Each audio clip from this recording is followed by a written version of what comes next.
Stack up yung accelerator pedal ng Lancer.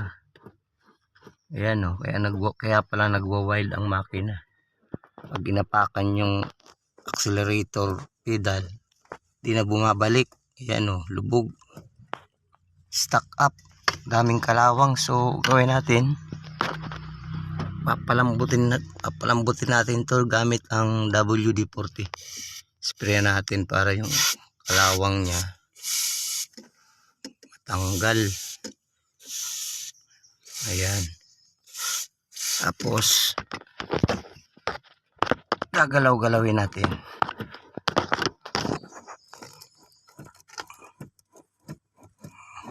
Yan. Para yung kalawang niya